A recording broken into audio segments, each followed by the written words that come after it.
So, ayun guys, welcome to our Excel class. So, pag-uusapan natin ngayon yung flash fill and then yung recap ng mga pinag-uusapan natin regarding doon sa copy-paste, no? So, ngayon meron ako dito yung example data. Again, this is only an example. This is not a live data, no? So, dito sa data natin, meron akong unit sold, unit price, and then total sales. So, meron din ako ditong tax amount. So, unahin natin pag-usapan yung tinatawag nating um, cell reference and then obsolete cell reference and then mixed cell reference. So, ano nga ba yung mga yon? So, kapag nag-type tayo ng equal sign, it means na gagawa tayo ng functions or formula doon sa isang cell reference. So, ngayon, kapag kinili ko ito, na merong equal sign, it means na gagawa ka na nga ng formula doon sa isang cell na sinelect mo, no? So, let's say, ito, kinili ko na to. So, lumabas siya as F2. So, F, and then 2. Sa column natin, F siya, and then dito 2. It's a row. Yun. So, makikita natin F and then 2. F2. So, makikita rin natin siya dito sa may name bar doon sa part na yun. Pagka kinalik mo siya, makikita mo yung part dito. So, ngayon, ang tawag dito ay cell reference. Ayan. Pwede natin siyang i-enter dyan. Kapag in-enter natin yan, lalabas dyan yung value ng F2. Ayan. So, kapag idinrag din natin siya pababa, kapag dinrag natin siya, ayan. So, nakopy niya lang no, yung nasa baba. Kasi ganun siya. Ganun nag-work si Excel. Kapag gumawa ka ng formula or function, kapag ginamit ka ng cell reference, kapag dinrag mo siya, um, kakopy niya lang yung nasa baba ng cell reference mo. Since F2 yung ginamit natin kanina, nung dinrag ko siya, dito napunta siya sa F3 and then napunta siya sa F4. Ayan. So, 7,500, 12,000, and then 6,000. So, ang tawag po dito, cell reference. Ayan. So, ngayon, pag-usapan naman natin yung obsolete cell reference. So, yung obsolete cell reference kasi, yung kanina kasi yung cell reference, gumagalaw siya. So, kapag pagka dinrag mo siya pababa, yung nasa baba din ng kinlik mong cell reference, nadadrag din. Yung obsolete naman, kapag um, kinilik mo ito, ayan. So, kanina, parang simple lang, F2 lang yung lumabas, no? Yung obsolete cell reference naman, ito siya. Kailangan mo i-click yung button mo ng F4 twice or either of the two is either one, isang pindot, or dalawa. Kapag isang pindot, merong lalabas na dalawang dollar sign. Kapag isa, meron ding lalabas na isang dollar sign. Yan. So, ang tawag dito, obsolete cell reference. Yan. So, gagamit lang ako ng isang dollar sign. Ayun, 7,500. So, kanina yung dinarag ko siya pababa, nakopy niya yung nandito, 1,200, 6,000. So, since obsolete to, like what I've said, hindi po ito gumagalaw. So, kapag dinarag ko siya pababa, ayan, so hindi po siya nakopy. Ibig sabihin, nag-lock po siya dito. Ayan.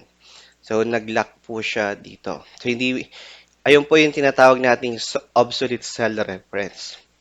Ngayon, pag-usapan naman natin yung mixed cell reference. Ano ba yon?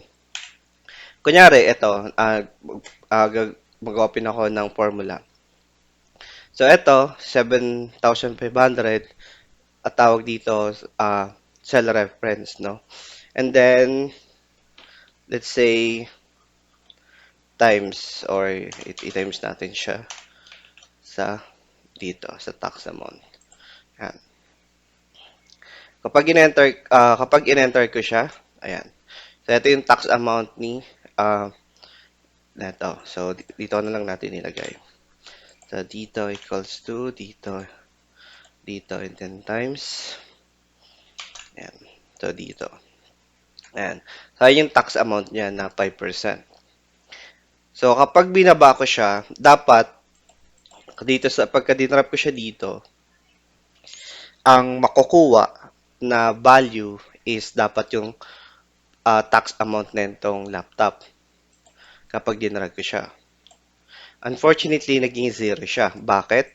Kasi dito, Ayun. So, ito yung formula ko. F2. So, kapag dinrag ko siya, magiging F3. Unfortunately, ito magiging F24 kasi hindi naman siya nakalock. So, ang gagamitin natin yung tinatawag na mix cell reference. So, paano nga ba siya gagamitin? So, ilock mo yung sa may tax amount dito, itong F23 since ito yung tax amount, and then click mo F4 twice, one, or isa lang, pwede na yan. Yan. So, ito kasi naka-upper mo na. Ngayon, i-drag mo siya pag pababa. So, ayun. So, dito, nakuha na natin yung tamang tax amount nito. At nag-lock siya dito. Ayan. So, mapapansin natin yung formula natin, nag-lock siya sa F23, and then nagbumaba siya F3, and then bumaba din, naging F4. Ayan. So, ayun po yung tinatawag na cell reference, obsolete cell reference, and then yung mixed cell reference. Ayan. So, pag-usapan naman natin yung tinatawag na copy and paste. So, dito, um, marami kasing pwedeng gamitin when it comes to copy and paste, no? So, kunyari, mag-i-insert lang ako ng chart. Ito. Mag-i-insert ako ng chart. So, dito, sabihin ko, kuha lang ako dito. Sige, let's say, ito lang, kukunin ko. Yan. Or, kunin ko na to, yan. Mag-insert lang ako. Ayan. Ayan. So, let's say, ito. Ayan. Si unit price, and then si unit sold, and then si unit price. Ayan. So, gusto ko naman, ito. Ang kinukuha ko lang value, kunyari ito kay John and Alice. So, gusto ko na malagay itong si total sales nila. So, kasi dito, ang meron lang unit sold and then unit price. Wala si total sales. So, ang gagawin nyo lang, ayan. So, instead na tanggalin nyo ito, i-delete nyo, tapos gumawa kayo ng panibagong chart, pwede nyo lang siyang ito, i-click nyo ito. Tapos, Control-C nyo lang, copy nyo siya. And then, click nyo itong chart na ginawa nyo, and then Control-V. Ayan. So, dito, makikita natin dito yung total sales. Ayan. So, pwede rin po kayong maglagay. Kunyari, kay Bob naman, gusto niyo siya ilagay dito, no? So, copy natin, and then i-paste natin dito. Ayan. So, ito yung kay Bob. Ayan. So, makikita natin sa total sales, ang pinakamataas si Alice. Ayan. So, ayun po, no? Pwede po siyang i-copy instead of removing the chart and then adding the data again. So, medyo ano nga po yun, medyo maproseso pa. So, meron pa po, no? Kunyari dito sa part na ito, wala itong chart na ito, nag-focus ka lamang sa dito, nag-focus ka sa total sales, ganyan. Sa unit sold and then unit price. Ayan. Let's say, gusto mo naman madagdagan, no? Kunyari ito yung top 3, no? So, gusto niyo mo naman din madagdagan ng iba pa, no? So, pwede siyang ganyan, tapos, um, hold mo lang yung control, ayan, para makopy yung chart na ginawa mo, control, and then i-drag mo siya papunta rito. Ayan. So, pwede mo rin baguhin yung value dito, no? So, click mo siya dito. Let's say, ito naman kay Sarah and then kay, ayan. So, ayan. Let's say dito.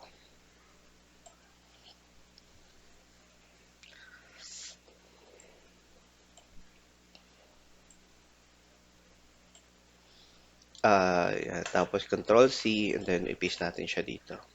Ayan.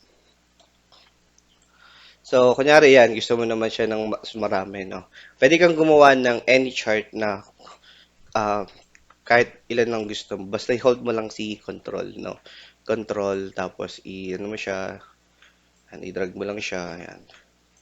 Control, ganyan. Drag-drag mo lang siya. Ayan. So, ayun po yung isang mga strategy for copy-paste, no? Ngayon, pwede rin natin itong, kunyari ito, ayan. I-hold natin itong right-click dito, no? Ito, and then i-paste natin siya dito. Let's say dito. So, lalabas ito. Ayan. Right-click po yung hinold ko, no? And then, pwede mo siyang copy here as value only. Ayan. Pwede naman siyang right-click and then copy copy and then paste mo as value. Pwede siyang ganun. So, dito, value lang, no? Wala siyang dollar sign. So, katulad na ito, kunyari. Ito kasi may formula, no? So, copy natin to kunyari. Remove muna natin itong dito, no? Ano natin. So, ito, kunyari. Pwede yung ginawa ko kanina or pwede rin yung ganito. I-copy mo siya and then click mo dito. And then, hanapin mo yung piece special. Then, hanapin mo itong um, value. Ayan. So, 7,500. So, ayun. Isa alternative, no? Ayan. Ayan. So, ngayon, pag-uusapan naman natin yung tinatawag nating flash fill. Ito. So, marami sa atin ang hindi nakakaalam nito, no? Itong tinatawag nating flash fill. So, meron ako ditong, kunyari dito, student, full name, age, math score, science, English score, and then total score. Ngayon, ang gusto ko, sige, ang gusto ko dito sa part na ito, ay igawan ko siya ng flash fill. So, since meron ako ditong data, no? So, ang gagawin ko lang, eto, punta ako sa full name. So, kapag gusto mo na makuha lang yung first name nito, ayan, so yung first name, makuha mo yung first name niya, kailangan magkatapat sila, no? Yung rules kasi ng flash fill, may pattern kasi yon. Kailangan kasi magkaharap sila. Iisang row sila dito. Ngayon, gusto ko kunin yung first name lang dito, no? So, i-type mo lang una dito. Kunyari, Idam. Yan.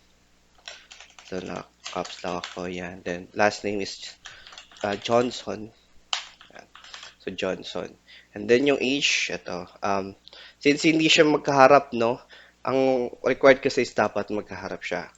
Control C, yan. Sa real life data, no, ang ginagawa dyan, dapat mag insert ka lang. Mag insert ka, doon mo siya gagawa ng pattern. So, ito yung pattern na inano ko.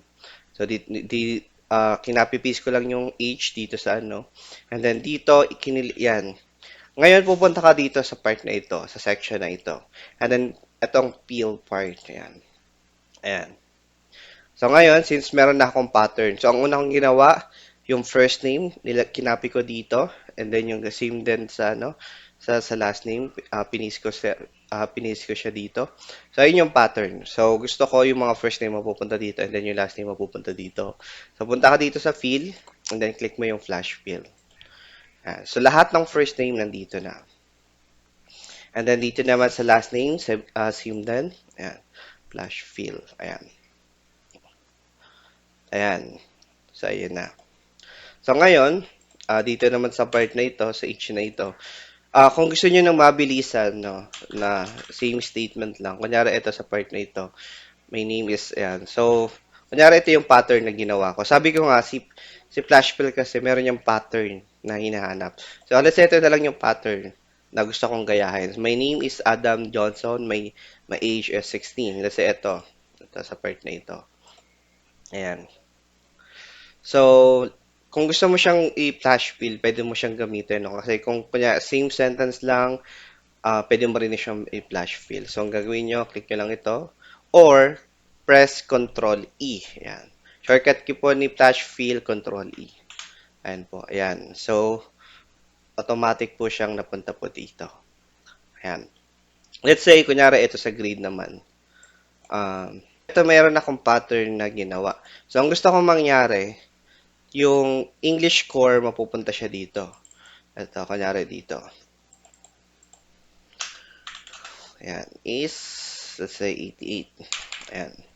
So, ito yung ginawa kong pattern. Let's see kung gagana. Kasi ang rules kasi, pag flash fill, merong pattern na ginagawa. Dapat mag-iisang row sila. Unfortunately, iisang column sila sa part na ito. Dapat iisang row sila. So, let's say kung gagana siya, no? Fill, and then flash fill. Ayun. Gumana naman siya. Unfortunately, ang nakuha niya lang yung same score. So, hindi niya nakuha yung dito. So, ang kailangan mong gawin dapat muna is kailangan make sure na naiisang column sila. So, ang gawin mo, i-copy mo ito. and then ibaba mo siya. Pero again, in real life data, para hindi mo magulo yung data, kailangan mo siyang mag-insert dito and then mag-insert ka ng panibagong column. Para lang maano mo siya, no, um, ma-flash fill mo siya, no. Ngayon, migrate, let's say in English is 88. Ayan. Let's say ganyan. Or, Adams Johnson. Adams Johnson. That's 88. Ayan. Kung kanina lahat nag-88, no? But since magkaalay na sila or isang row na sila, titignan natin kung makukuha ba nila ni Flashfill yung score ng magkakaroon. So, let's try. Again, Control E yung shortcut key or pwede nyo po i-click si Flashfill. Ayun. So, makikita natin, ito yung English score ni Bella, which is nakuha natin 90 and then 82. Ayan. So, ayun guys, ayun po yung importante ng flash wheel and then ng copy paste. So, for more videos in related to Excel, make sure to like and subscribe po sa ating video.